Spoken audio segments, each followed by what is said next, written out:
me on the film strip, and everybody else is going to listen in later or online. My name is Fiona Robertson. I'm known as the Body Renewer. For quite some time now, I've been the Detox Diva, and I'm now kind of morphing into this Body Renewer.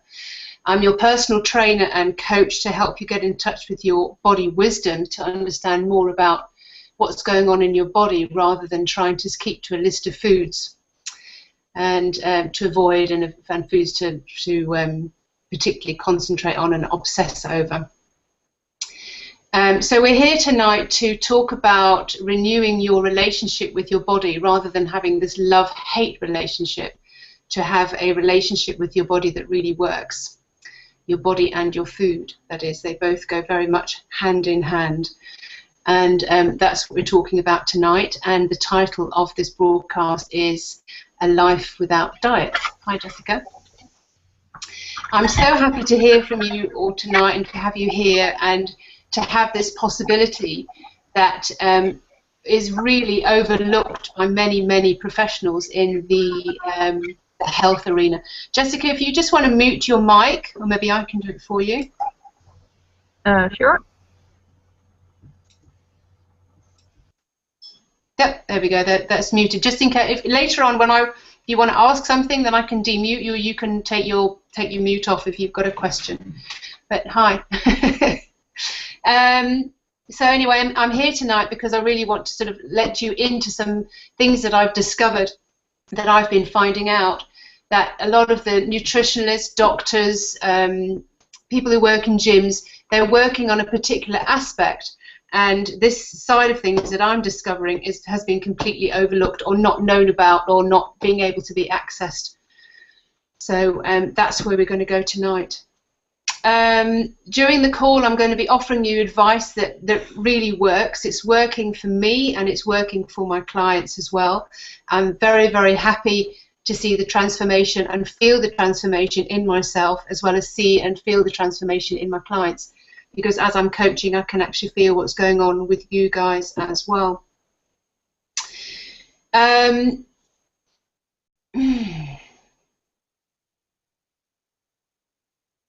Yeah, the fact that what I was talking about earlier, that the facts that I'm going to share tonight that aren't being addressed by institutes and physical instructors, nutritionists, because they're dealing with the symptoms, they're dealing with weight and how we deal with our bodies.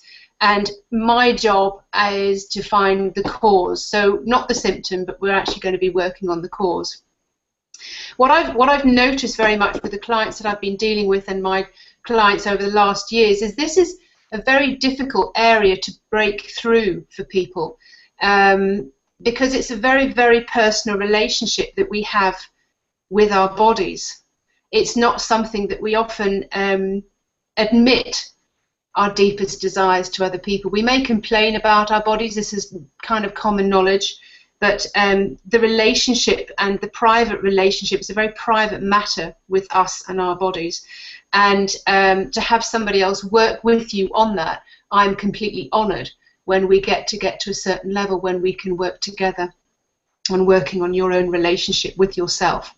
The ladies who come to me, 90% are ladies, they may come from weight, body issue, body image issues and things like that, but it's never to do with that we end up working on.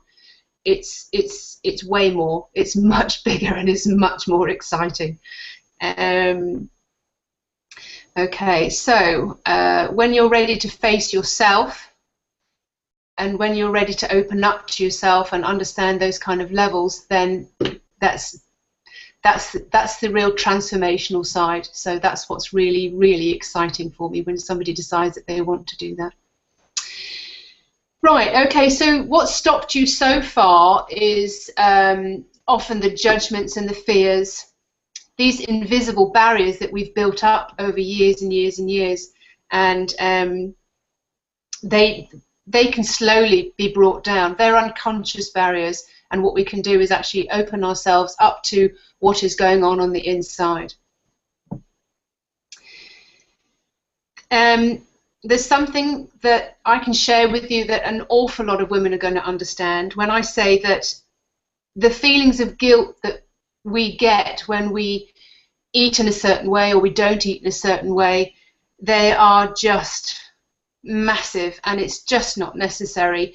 And if you're considering that your relationship with food and you're using it as something to beat yourself up with, and it is something that you think is the enemy and that you have to overcome, then again, that's a very difficult way to go forwards. And what I do is come from it from a completely different angle. What I also notice with every lady that I've ever detoxed, when she comes, is like, you know, I've done so well this week before, and then come the time when they actually come to do the detox a couple of days before, we've usually not been able to stick to the plan.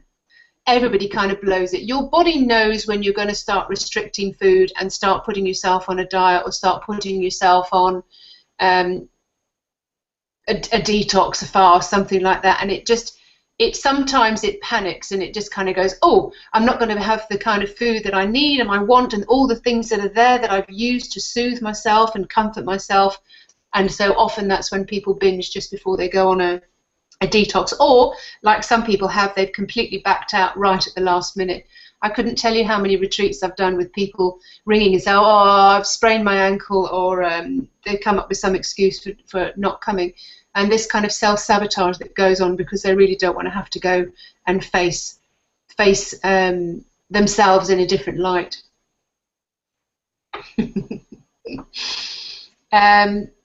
What I've also come to know is anyone who's trying to restrict their food and stop themselves from, the common one is carbs. If anybody's kind of say, right, that's it, I'm not going to have any carbs, I'm not going to have any sugar, I'm not going to do this, this, this, and this.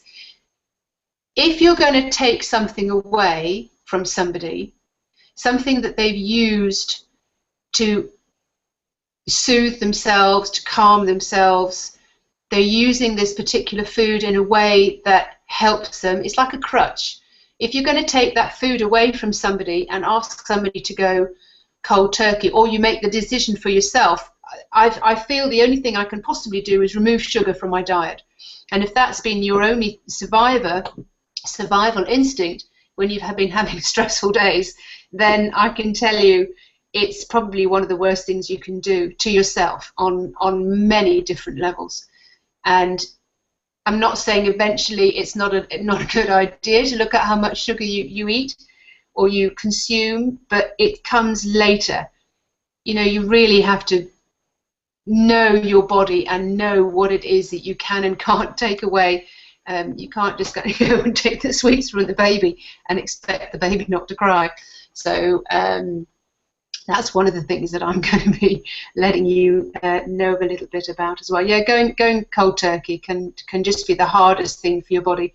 If you keep doing it as well, I was speaking to somebody the other day and she said, you know, I've done this diet when I reduce all my carbs and it worked the first time, but the second and the third time I just can't do it. I'm craving them the whole time. So I think we know why, because you're taking them away. You're not ready to have them taken away. Your body knows what's going on. It's been there before. Even if the weight came off before, you'll only ever get to a certain level unless you start dealing with the emotional side.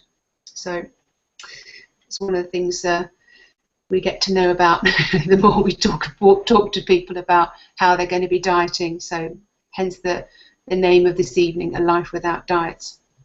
So I'm going to be sharing with you on the call tonight ways to change your love-hate relationship with your food and your body. And I'm going to be sharing with you 3 of the powerful habits that I've noticed that have really changed and helped people be relaxed and have a peaceful relationship with their body again, and therefore with their food. It's not necessary to have a very strict, harsh way of treating your body to get it to lose weight. Willpower and forcing yourself to do something is a very harsh way to deal with yourself. So the way that I'm coming from is a gentle, informative, and being aware, having an awareness about your body. Just a little bit to let you know where I stand. I certainly haven't always been a detox diva or somebody who can tune into their body. Story that I've never really shared before.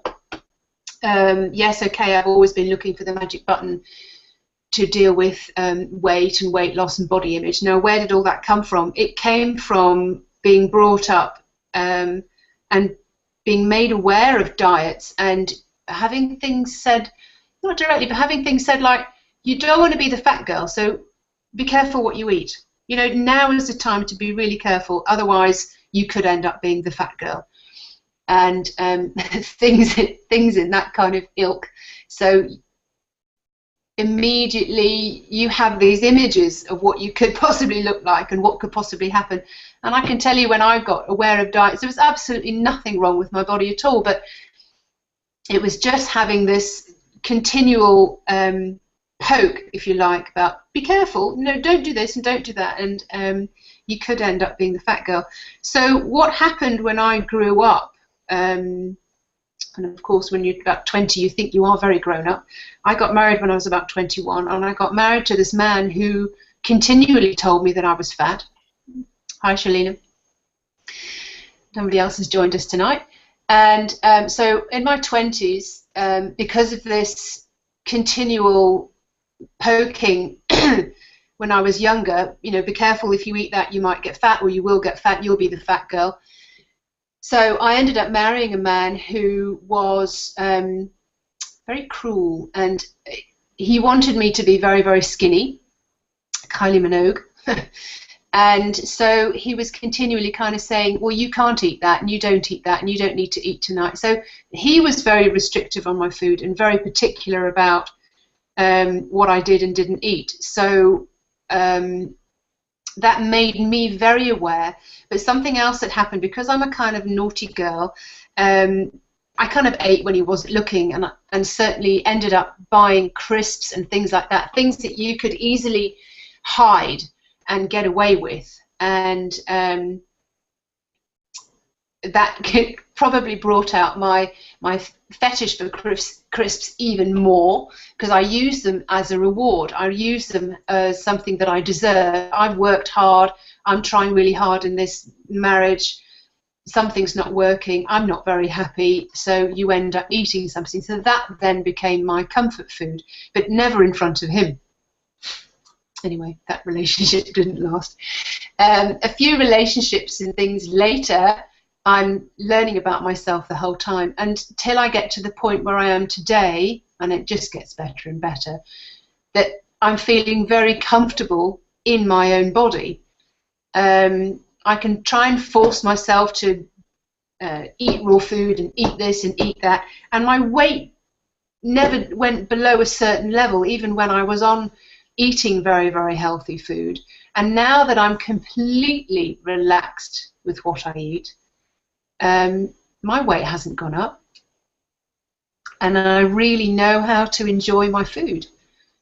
I really ask my body what it is that it wants to eat and what it needs to be fulfilled, and these are some of the things that we're going to be touching on tonight, so I hope that's exciting for you.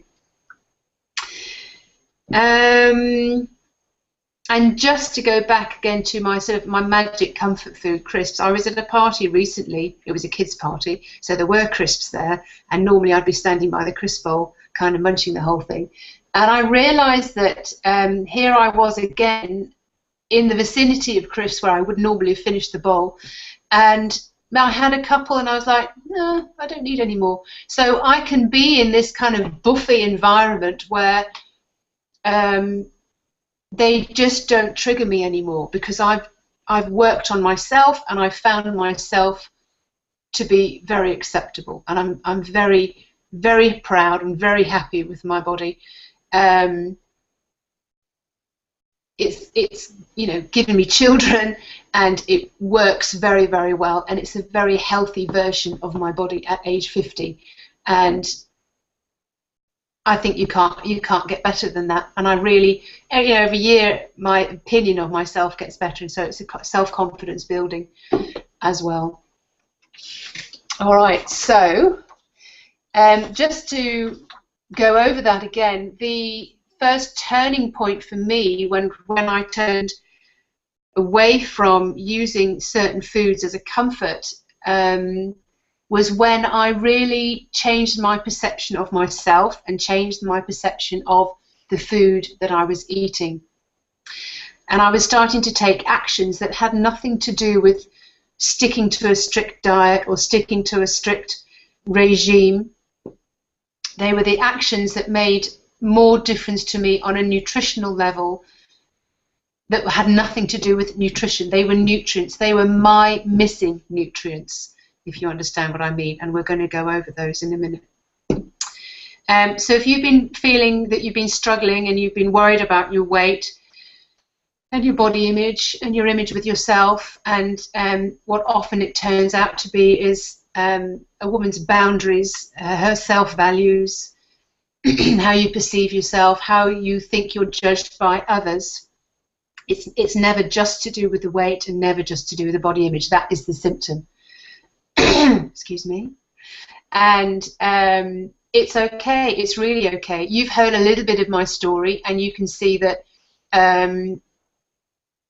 food plays out in such a big way in so many people's lives that you've got no idea what goes on behind the scenes of what somebody is putting up for you as their mask, as their image. You've got no idea how much they obsess about food or how relaxed they are. What I've found really extraordinary is the more I've relaxed around food and the less obsessive I've got about food, and the more I tune into my body and ask my body, oh, what would you really like to eat? I don't have this continual running conversation in my head about all the foods I can and can't have and what I allow myself and what I don't allow myself. Hello, we have a new visitor. Joanne, hi. Sorry, I'm late. Don't worry. You missed a little bit at the beginning, but you can see. I'm just going to mute your microphone. Not that I don't want to talk to you, honey, but yeah. I'll speak to you later if you've got any questions. Excellent. Thank you for joining. So you've heard a little bit of my story, and now you realise that, you know, you never know what's going on behind somebody else's mask and how they're thinking. And what I was saying was how that has happened for me is I've almost got more space in my head to be more relaxed, because I'm not obsessing the whole time about what I should be doing or what I should be seen to be doing, especially when, and I'm not saying I don't still do raw food and detoxes and things. I do when my body feels that it's right. But I was trying to force myself to stay on raw food and do more and more detox. I was just continually detoxing, thinking that that was the best thing to do, and I was just beating myself up the whole time. And oh, I should be doing this, and I should be doing that, and I haven't done this, and I haven't done that. Anyway, maybe somebody actually understands what I'm saying there. So you can see there are breakthroughs to come when you change your perceptions about yourself and about your food, and the rewards are really, really, really fantastic. Okay, so where are we up to? So we have, well, less than an hour now tonight, but I'm going to go through the 3 powerful habits that I've got, that I've come up with for myself, and I'm now using with my clients. And they're really great, and they're really fun as well. So that's where we're going to go tonight. And at the end of the call, or somewhere during the call, I don't know when I'm going to pop it in, whenever it comes, I do have a special offer for you as well tonight. So join me for that. Just stay online, and what I'm going to try and do my best is answer the questions that come up. I've got a whole load of questions here that people have asked me, and also some sort of like frequently asked questions that I kind of really enjoy answering to do with this subject. So okay, so one of the first, the three powerful habits that I have that I want to tell you about that help you to shift the weight. First of all, it's yes, it's nutrition, but not like you've ever seen nutrition before. And secondly, it's emotions and your beliefs. So those are 2 things that we're going to just cover off quickly tonight as well. And thirdly, it'll be how to tune into your own body's wisdom. So first off, we're going to start talking about nutrition. I mean, what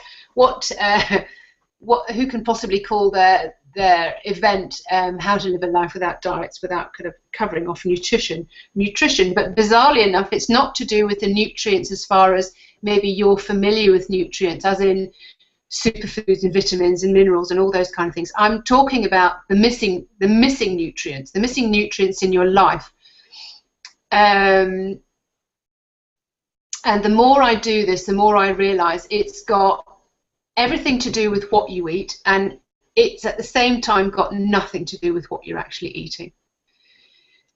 So there's your little bizarre fact to start you off with. So first of all, if we're going to look at the non-aspects of nutrition and what we name now as your missing valuable nutrients every single day, first of all, we're going to talk about if you're restricting your food in any way, I would have to gently ask you to stop that. And because there is a paradox that happens. When we starve ourselves and when we limit our food, the natural result of this is that our body will compensate. So as soon as either we finish the diet or finish this, we will be binging on whatever we've been cutting out until we've actually found a substitute or found the missing nutrient that we're using that food to fill. It'll become clear shortly. So when I mean restricting your food, what I mean by this, if I clarify, that means meal skipping. Right. Who's there? Who's got their microphone on? That means meal skipping, that means food reduction, dieting, and a list of foods to avoid. Those are the main ways that we look at and that we talk about restricting your food. So, okay, covered that. Now, the second one would be to eat regularly so that you have a regular food intake so that you're not getting to really, really hungry. And that normally works out to be about every 5 hours, and get the nutrients that your body actually needs to survive. So just skimming over these quickly, so the proteins, the fats, the carbohydrates, and your vitamins and your minerals. And that's all I'm going to say about nutrition, because nutrition, I can talk about that. I can educate you about what to eat, the technicalities, when to eat, and all the rest of it. I can do that. Your food combining, your raw food, I can do that. But this isn't what this call's about tonight. But certainly eating regularly and making sure that you get your nutritional fill with proteins, carbohydrates, fats, vitamins, and minerals. And also to always eat until you're satisfied. So being satisfied, only you know when you're satisfied. And certainly maybe you've had times when you've been really overfull, and there's other times when you've eaten too little. So you yourself will know what your level of satisfaction is. Now, satisfaction isn't just to do with quantity. Satisfaction is also to do with texture, flavor, kind of the sensuality of the food, the smell of the food, the presentation of the food. So I know for myself, if I'm just grabbing something quickly, that is so not satisfying for me, in the fact that you eat it and your body hasn't even registered that you've eaten. So it's kind of gone in and it's gone out of the head already. It's kind of like, well, that wasn't very satisfying. Where's my food? So to eat until you're satisfied has nothing to do with just the quantity of the food. It has all the other spectrums within it as well.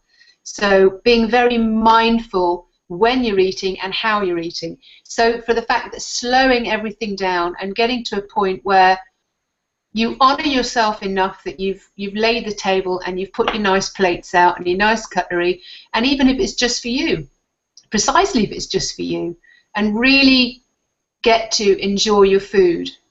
That's kind of key. All right. So that's okay. Yeah, the next one is also a part to do with nutrition, is that you've eaten your fill of nutrients. So in other words, if you've got hunger cravings, then you need to know if you're still hungry, which goes along with the satisfaction, or if it's something emotional that's missing. And this is where tuning into your body is very, very specific, in the fact that you'll eventually be able to get a sensation as to whether you're missing something on a nutritional level, or if you're missing something on a nutrient level. And this is the way I coach as well. So if somebody is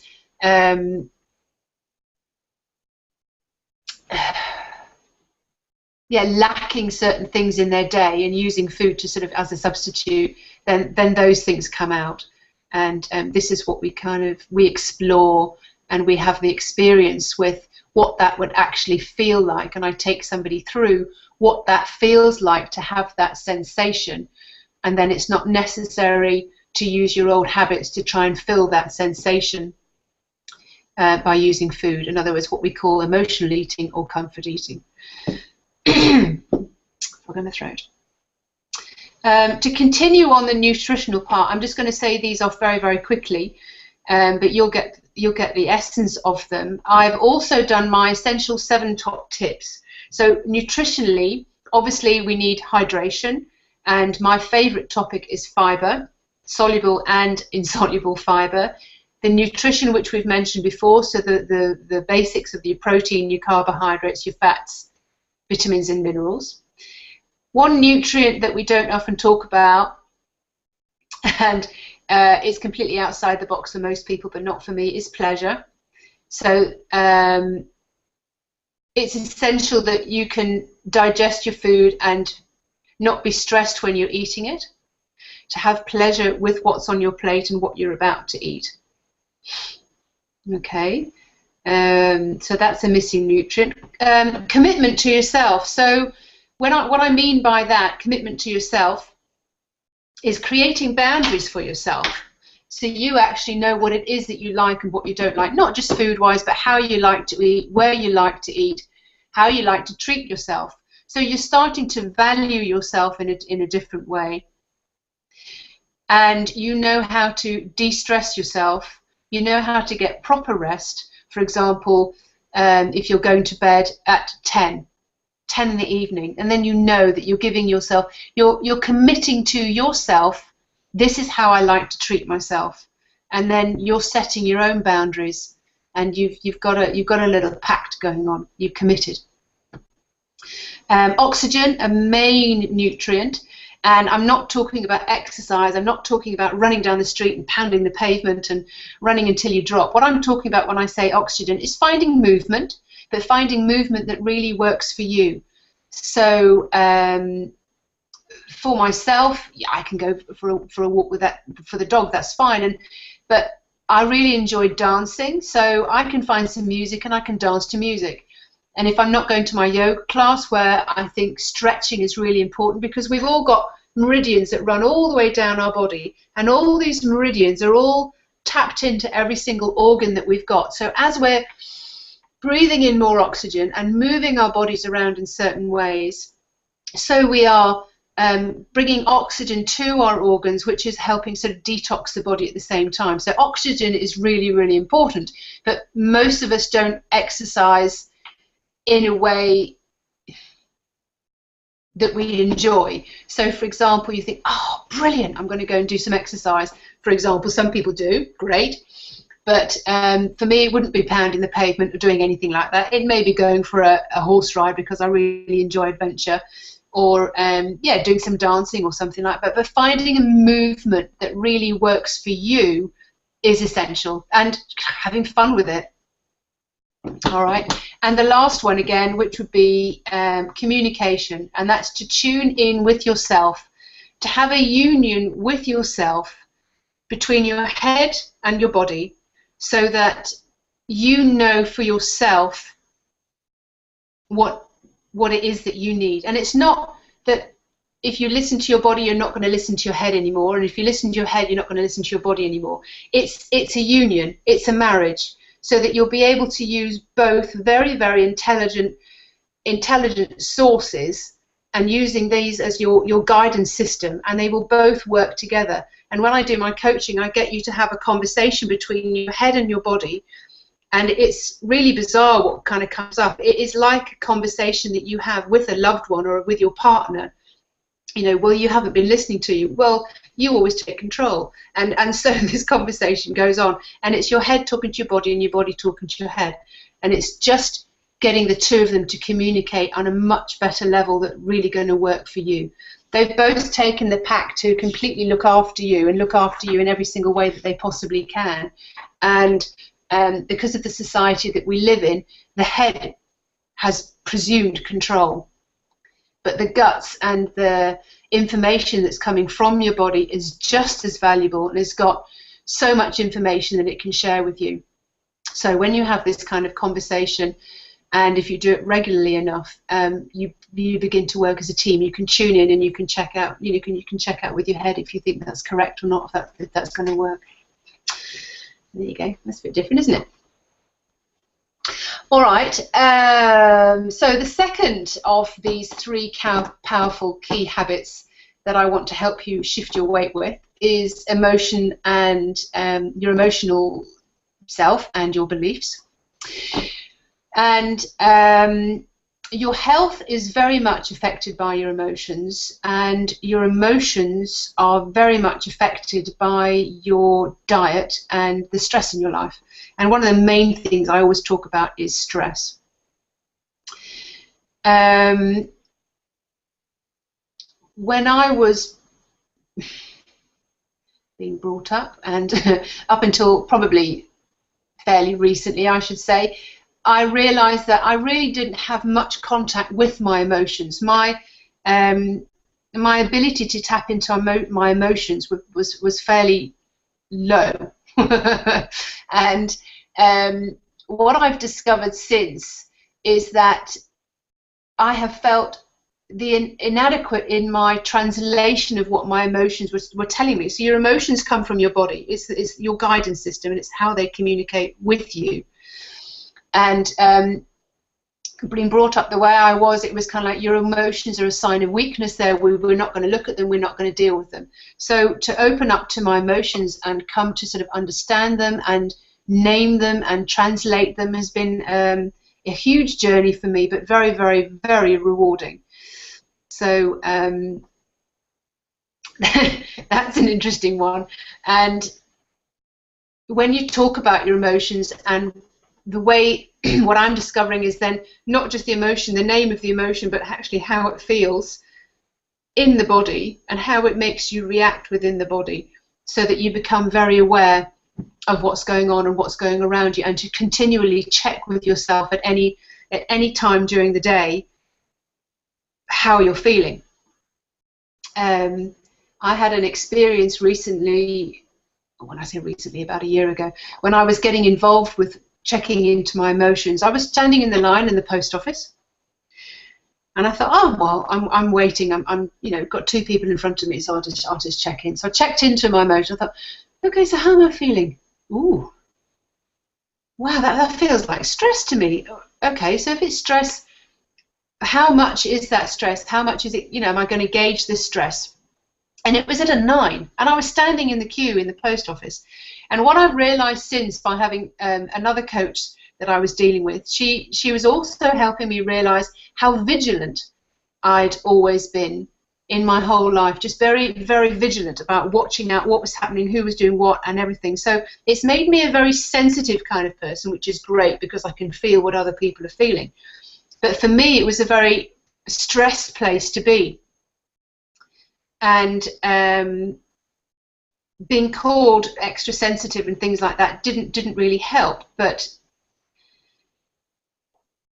when I realised that my style of eating as well, or what I was using, and why I suddenly realised that I had an emotional eating way characterised or whatever, is because I realised that when I was stressed, I overate, because I used food to calm my emotions, to soothe myself. So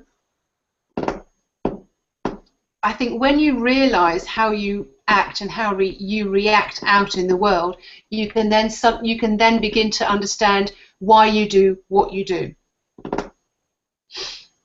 Yeah, yes. Stress is such a big one. And you know, your body creates a hormone, and that hormone, one of those hormones, cortisol, is very much affected by the stress. It's actually been strongly linked together. And that cortisol, that hormone, is very responsible for the laying down of fat on the belly. So that's interesting. Now, how to reduce your cortisol is rest, get to bed early, de-stress yourself. So you need to know for yourself how you are able to de-stress yourself if you think that you're living a high-stress life and you want to be able to reduce that. There are certain things that you can do. And then when they become habitual for you, you'll just be walking at a different pace, talking at a different pace, and a lot of things will change for you. All right, okay, just had a little note there. I was actually going to ask you to go into a stress experience. If we've got time, I'll do that at the end, because I just want to go through the last part of the second part, which is the emotional side and the belief side. So,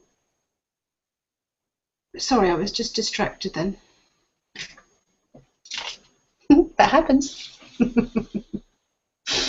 All right, so we've talked very much about just the stress side of the emotion, but I've used that as an example just to show you how that can have a huge effect on your body, and it's an unconscious barrier that's in the way for you having a good relationship with your body. Let's put it that way, a good relationship with your body and with your food. The second part to the emotions are your beliefs. Now, very quickly, I can say that beliefs are formed when you continually are saying the same thought to yourself. You're having the same thought, so over and over and over and over and over again. So you then believe it, and therefore it is true. And when I'm coaching, I've noticed that certain people will be putting things out, and they probably don't even know what they're saying. So I'll repeat those things to people. So, for example, I'll get sentences put out there maybe 3 or 4 times during the call. Well, food is the only pleasure in my life, for example. I cheat when no one's watching. I eat mostly in the evening, but I don't know why. So, I mean, I'll be repeating these things back to people because basically you're saying things because you believe them to be true. So I have to eat every 3 hours, or I'll get dizzy, or I'll have a headache. I have trouble sleeping if I eat blah, blah, blah after a certain time. So you're already setting up certain beliefs within yourself. So then if you do eat that after a certain time, yes, of course, you will probably have difficulty sleeping.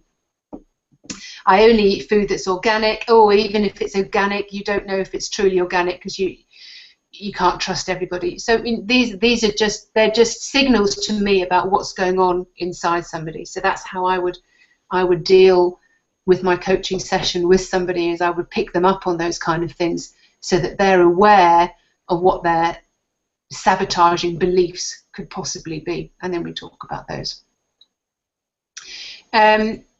What I want to do, I mean, I will go into the next one in a second, but what I want to do now is, because I know we're past the halfway mark, I want to just make sure that you know that I want to offer you time to experience your own guidance system. I want to be able to show you what it's like to be in tune with your own guidance system, and this is an experience that you can have with me in a call, and I will help you to break through so that you can actually feel what that feels like.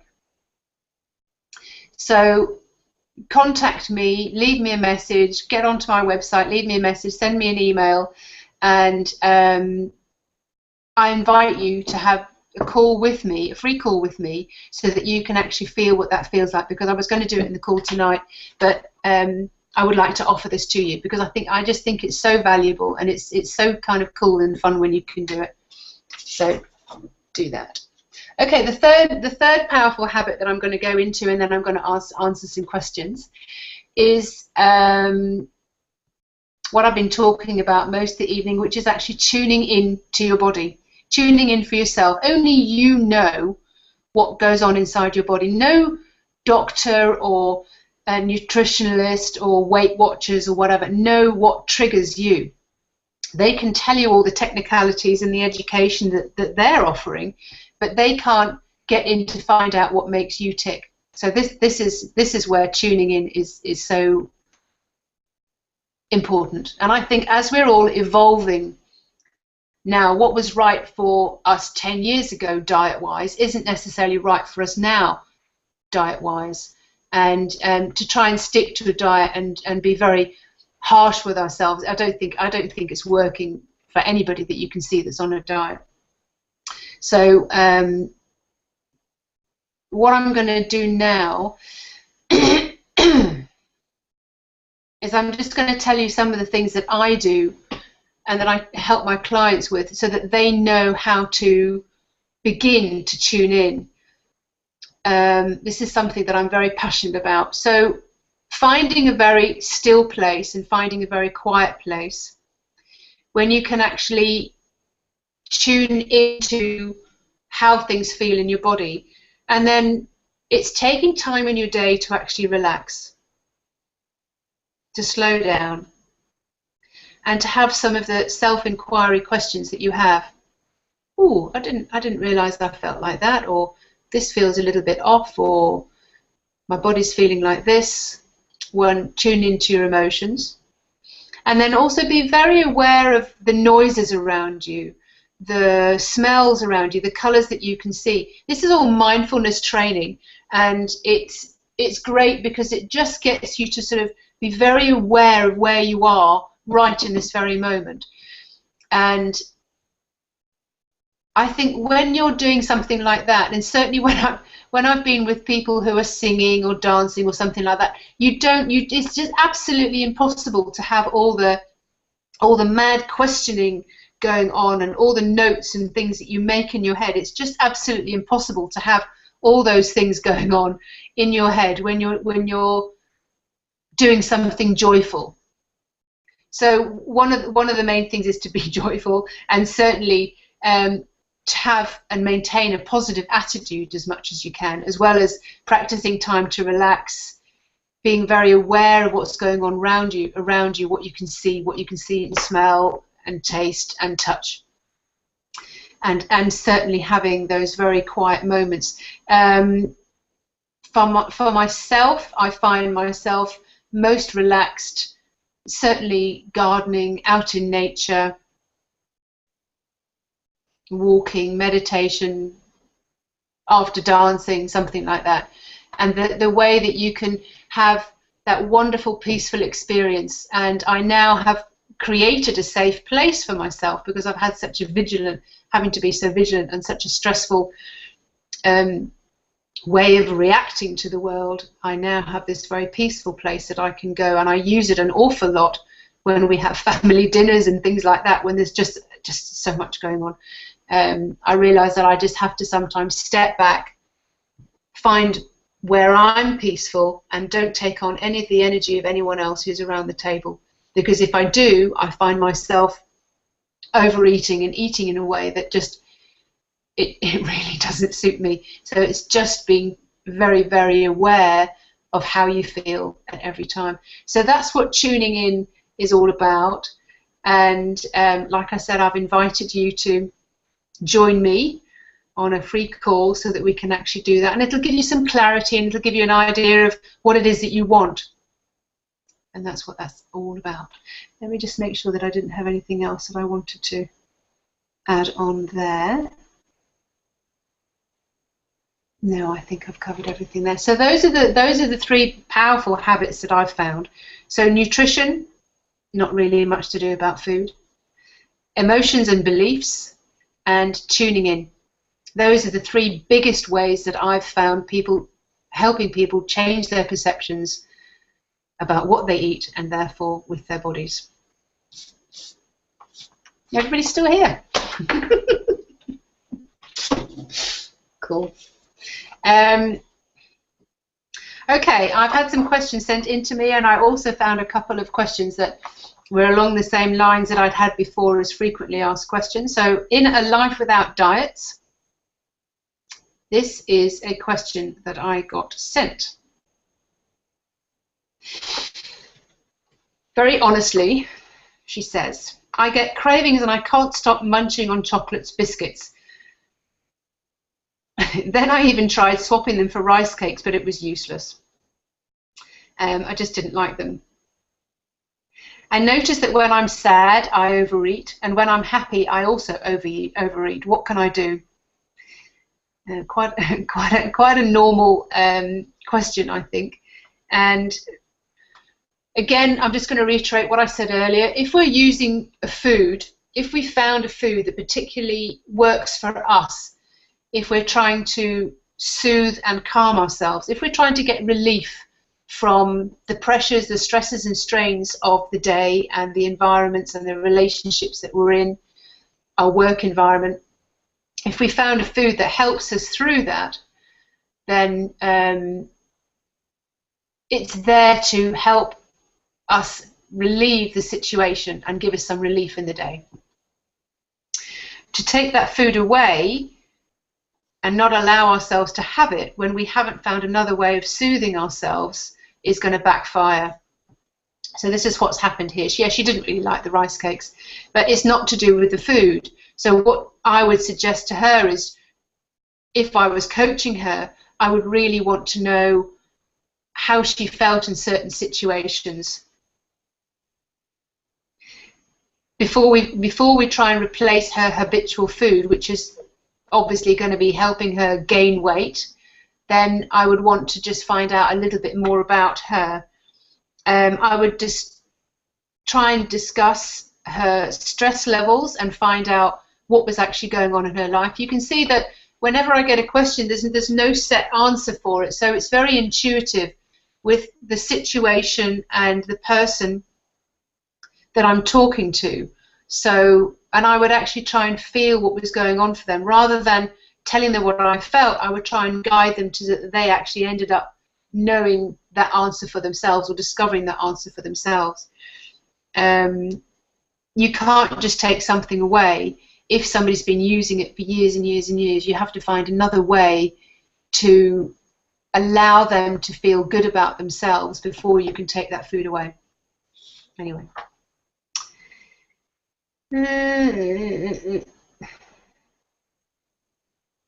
Okay. Okay, this other one came in, a very short question. How can I love healthy food more and not get attracted to the junk food all the time? Okay, similar kind of question in the fact that somebody's using junk food. Potentially, she hasn't told me, but potentially she's using it at times when she's stressed. And what I would suggest is that to try and find healthy foods and put healthy foods into the diet slowly, so that your taste buds begin to change, so that you get used to the healthy foods.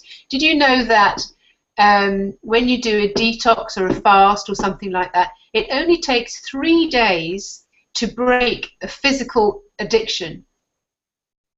So for sugar or something like that, it only takes 3 days for your body not to need it anymore. That's it. It's gone.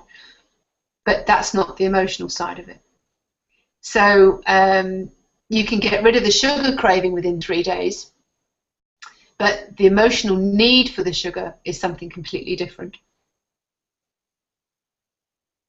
Yeah, so for her, I would try and find out all the healthy foods, or what foods she actually classed as healthy, what she liked, what she didn't like, find all sorts of different ways of getting those into her day.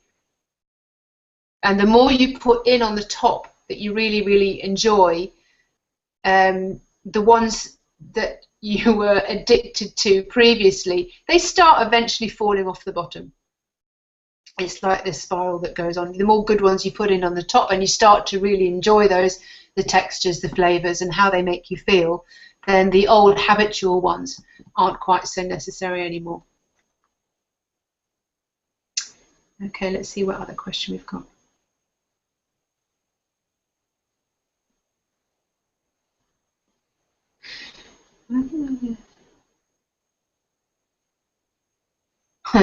Okay, I get my biggest pleasure from food, from eating.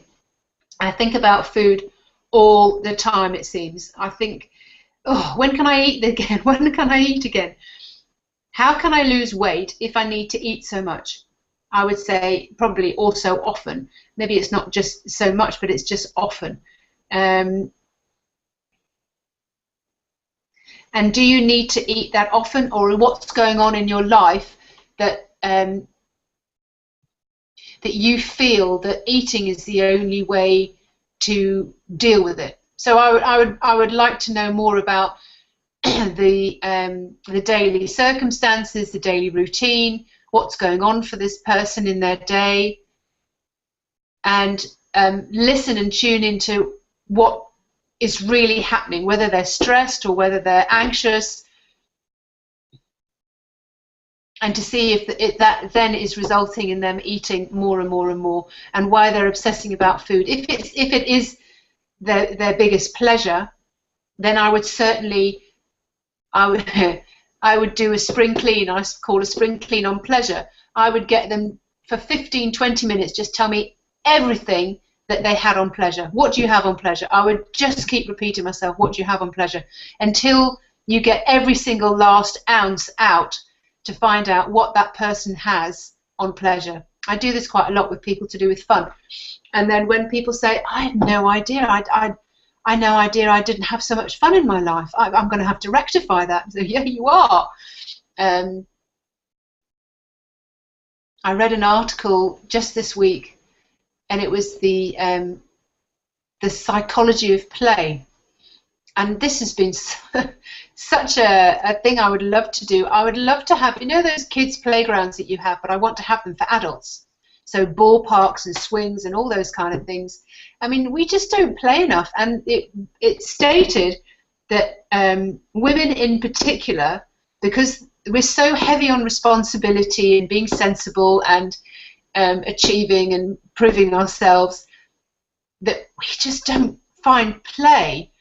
We like to play, but we just don't feel that it's worthy enough. We feel that we should be doing something more serious.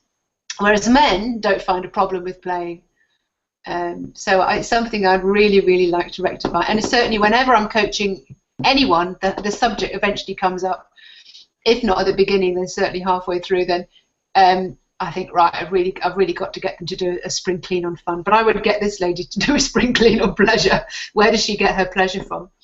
All right. What else have we got? That's more or less the same questions as I had before.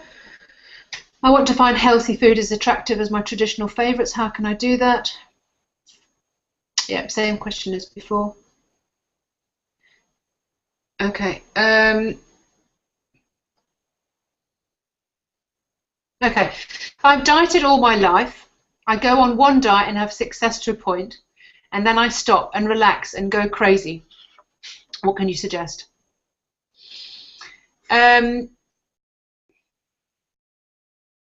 Okay, something that's coming up for me here, and certainly I've seen this with people who come on my detox retreats, is you get a lot of extreme personalities.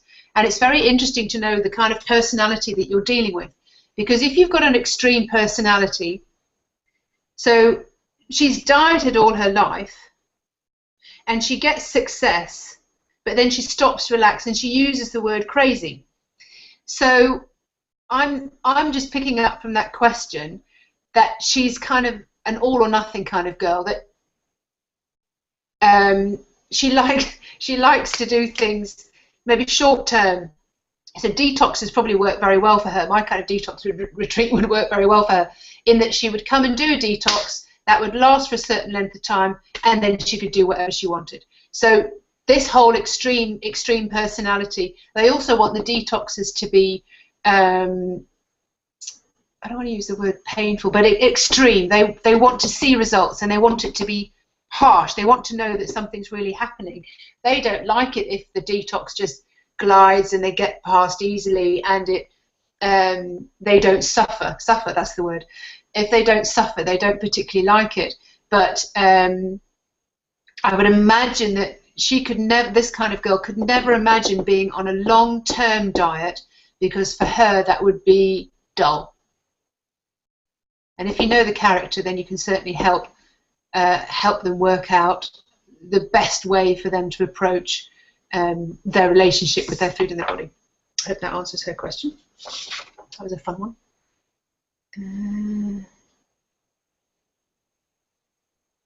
Okay, same again. So the same sort of things coming up here. I've done your home detox box, and I loved it because I was able to kickstart my weight loss. I lost about 5 kilos, 10 pounds.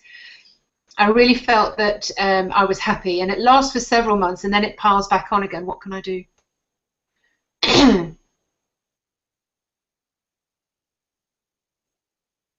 Yeah. Slightly different track on this one. Again, she's not the kind of character that is slow and steady wins the race.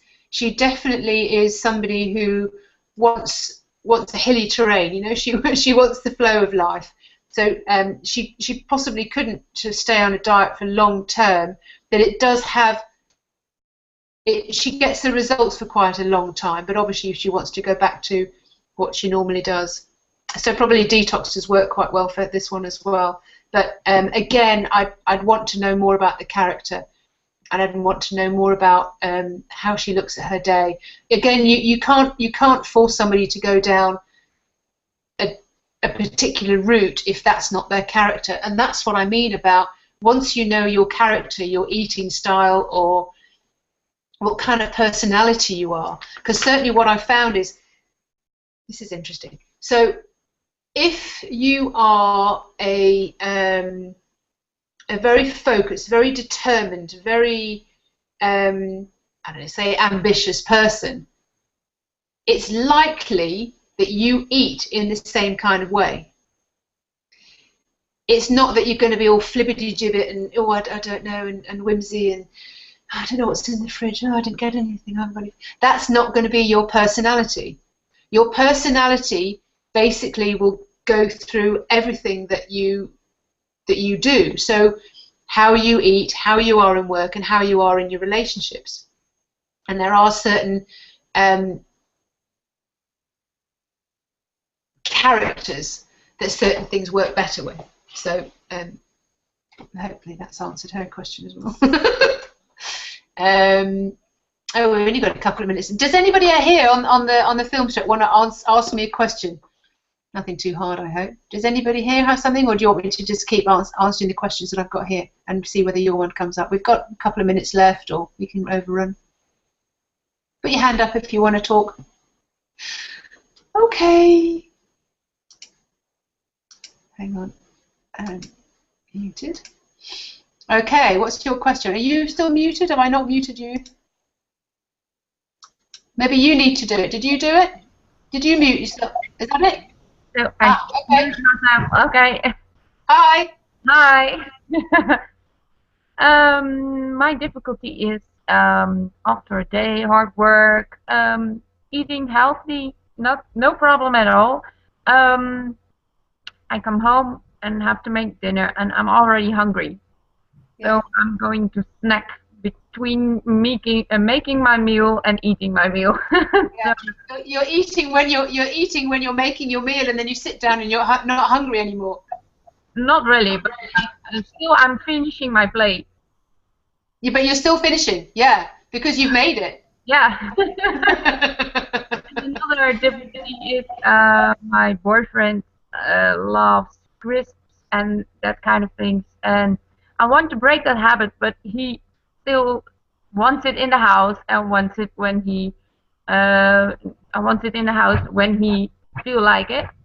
So it's just calling me from the cupboard. I didn't catch what it was that was calling you from the cupboard, Jessica. The crisps that my boyfriend wants in the house. So crisps have got into your house. Who put them there? Yeah, I do the groceries, but he's very disappointed if I don't get him.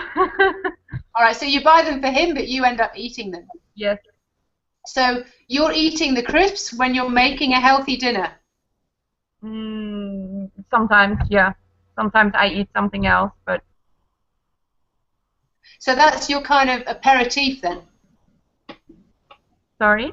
That's your aperitif. So that's how you kind of get your digestive juices flowing. So when you're in the kitchen, you're kind of treating yourself to a crisp, and some people would have a glass of wine or something like that. So it's what I'm picking up is that's your treat. Yeah, sorry. I need some more juice for my computer. Don't cut yourself in.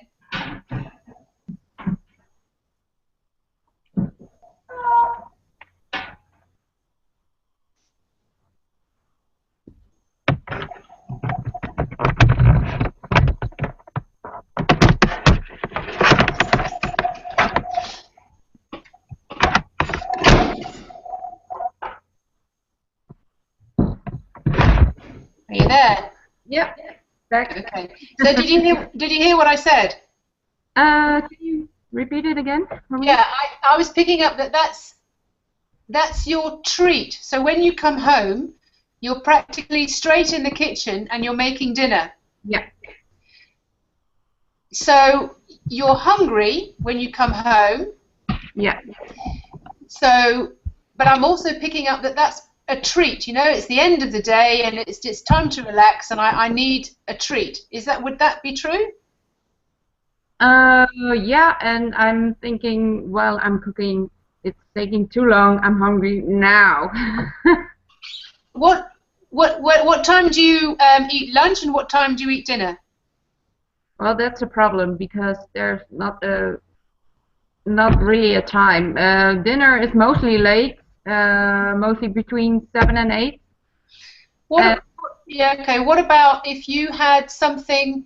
So when you come home, this is your habit, but why don't you eat something in the middle of the afternoon or just before you leave work or something like that that you can take to work with you that's healthy in your eyes, so that you don't eat the crisp when you come home, so that you're not ravishing, you're not really starving when you come home? Yeah, well, Work. that would be a solution. I tried it, but I work in a store and in a liquor store, and and the most customers come in the afternoon. So I don't have a really much time to. No, okay. So that you haven't got the opportunity to do that. Are you cycling to work, or are you in your car? In my car. Okay, so there is a potential. All I'm trying to do is just take the edge off you being absolutely starving when you come home. Yeah, I understand. Yeah, because that's when you come home, you're in a different environment, you're relaxing, and all the stresses and strains of the days become very overwhelming because most of us have never dealt with all the stresses and strains and the emotional side of the day. So when we come home, all those sort of come in on us at the same time. So we're not only hungry, but we're processing all the emotions and things that we went through at work. We're trying to make sense of everything, you know, and we're trying to prepare a meal. So it's quite an overwhelming time. So if that particular food item is helping you deal with that, I'm wondering, one, is there anything else that you could choose? But you've already said that they're in the cupboard and they're calling you, and it's become a habit. So what I'm just trying to, I would just work out with you what would work best for you, so that wasn't your lowest point. Yeah. I tried to make a healthy snack, but yeah, it was for a short time. After that, it just must be really quick and easy. Yeah. Yeah. I mean, I'd probably also, if I had more time with you, I'd probably also decide to work with you to see what crisps represent for you, because maybe at a certain time in your life you've used them in another way as well, or they were presented to you in a certain way. So there is some other memory, there's some other energy to do with having crisps as well. Whereas you've tried to use healthy snacks, but you're always going back to using the crisps. Yep. I mean, Sounds familiar. sorry? Sounds familiar. Sounds familiar. Yeah, but I mean, you know, certain food items we don't choose at random. We make a choice to have that as our comfort food because that's something that's been in our lives before. Yeah. Yeah, I don't crave like sweet candy or something. No. The salt. It could possibly just be to do with that. I mean, obviously it's the texture and it's the saltiness of it as well. And often, if we're craving a lot of salt, we could also just be very careful of our kidneys and our adrenals, because we're craving a lot of salt if we are depleted in that area, or if we're exhausted or overly anxious a lot. All right. So, yeah. No questions. Nothing else? I've got God. Okay. So I'm kind of one of these extreme personalities, you know. Okay. So I can do something really well for about 3 months or so, and then I tend to, I don't know, want to sabotage it all after that. And obviously I don't really want to, but it's just what happens. So I kind of feel like I need to treat myself. I've done really well. I shouldn't have to keep trying so hard and all that. I don't really crave lots of junk food. I do like healthy food. My only really little sin is like dark chocolate. So I sort of tell myself, well, it doesn't matter because it's not so bad anyway, you know. But obviously, as soon as I start to eat any of that, then I have all cravings for other sugary things, and it all goes like that. Yeah, so really, sorry. One leads to another. Of course, of course. So what I'd really like to know is how do I keep focus? You know, if I ever try and go back to doing something that's been really successful before, I can never get my head back into it the second or third time. It's just I seem to be able to do something really well the first time, quite fanatical about it. You know, I want to tell everyone about it. It's working really well. Want to know everything about it. Like, I'll study it for hours. You know. But then try to do it second or third time, and I just don't have the capacity to focus or to do it thoroughly, or I don't know. It's frustrating. All right, what's coming up for me here? Because you use the word sabotage. Yeah. And your habits aren't very unusual. But let me just get the words right.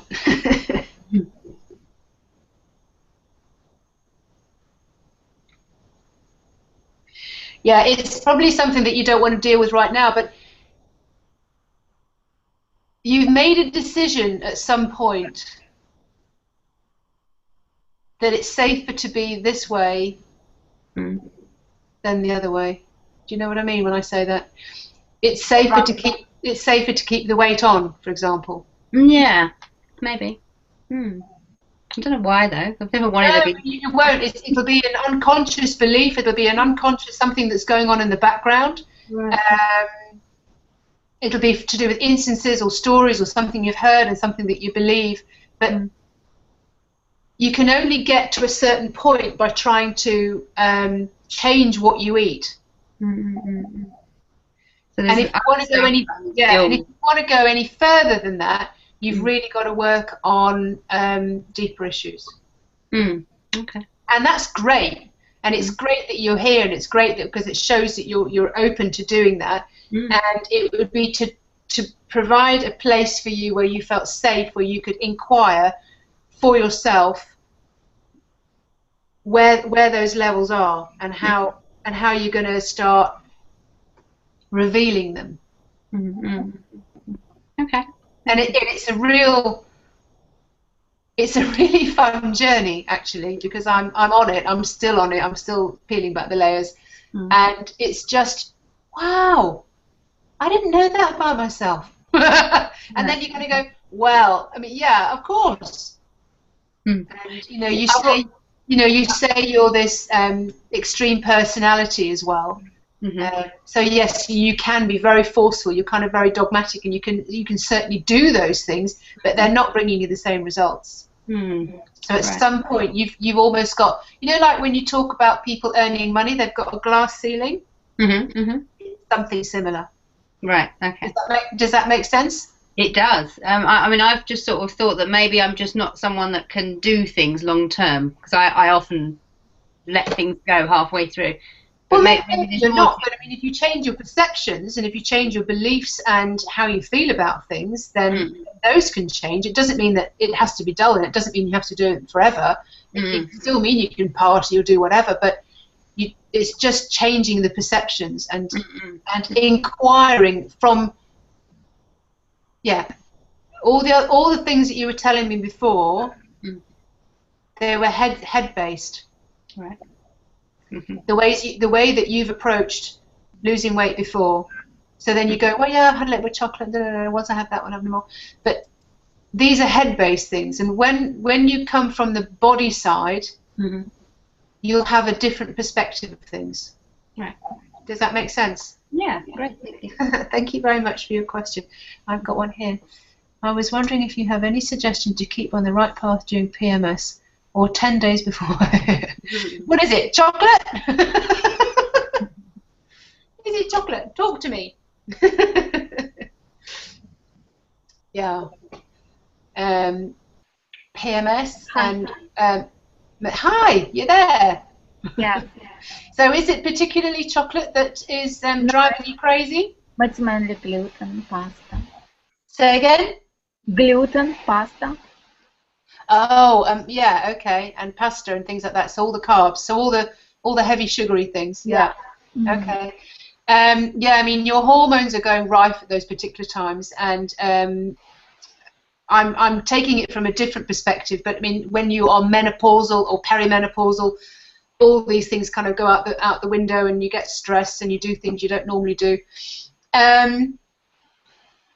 One attitude is, depending how bad it gets, if it's there for a comfort reason, then don't beat yourself up about it, unless it's really, really having some really dire effects for you. Is it normally just, what did you say, 10 days before? It's You've like noticed it's 10 days. Starts like 10 days before, and then it's till the end. It's all whole week or 10 days. Yeah. When we are premenstrual, we are very hormonal, and we are very sensitive. And we certainly get more sensitive about situations, relationships, things that are being said. And maybe this is some way of you combating that.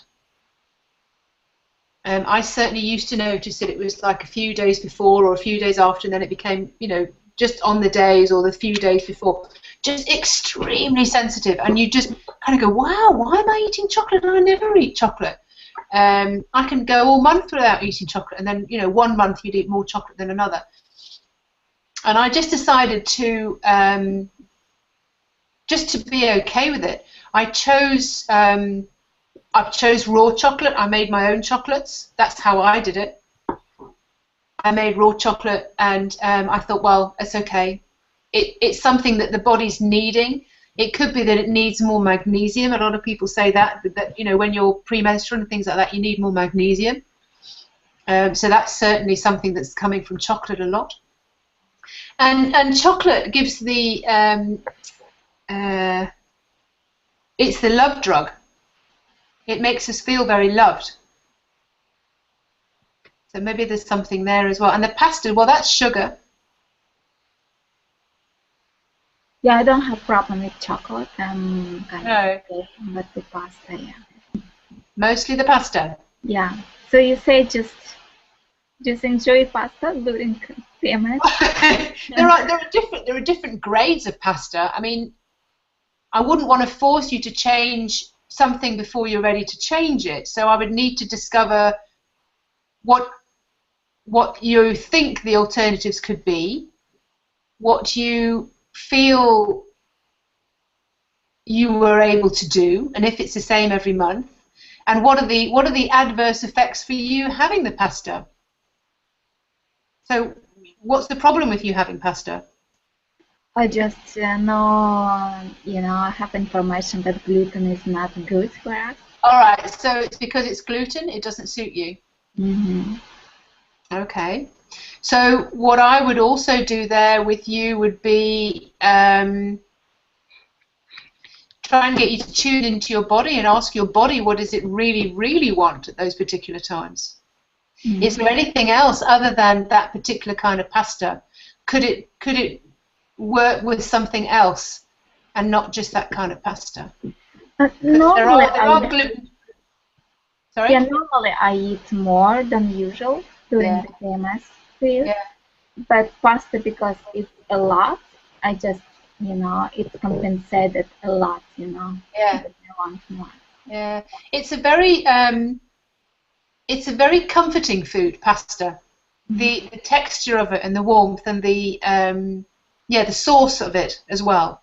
It's a very comforting food. So I would just like to work with you, particularly if that was your question, then I'd work particularly with you about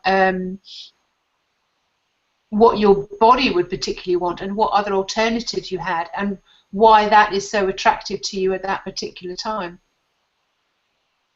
So shall I call you, like you said? Yeah, sure. Leave me your give me your email. You can send an email to. Can I type in here? Yes, I can type in here. Can't I? All of you can do this. info@retreat.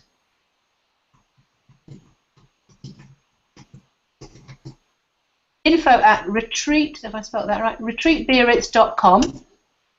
You send me an email there. What we'll do is we'll arrange a call, and we can have a little play session and just give you a little bit of a breakthrough, a little bit of tester about how this works, so that we can see whether we can actually just get into let you feel what's going on inside your body. Okay, thank you. So you can ask your body the questions. Okay, thank you. All right. Anything else? I think we're overrunning a little bit, so we can say good night and thank you very much, or unless anybody's got anything else they want to ask. No, you're all done? Thank you very much. Thank you. Thank you very much. Thank you very much for coming and sort of being here with me on my call. It's so much easier to talk to three beautiful faces than not knowing if anybody's out there. So thank you very much. Nice to see you. Definitely email me and we'll get in touch. And if you've got any other questions, then we'll see whether we can actually get your body to respond and see what's going on. It might take a little bit of time, but we can certainly play. Anyway, thank you very much. Thank Lovely you. to see you all. Good night. Good night. Good night.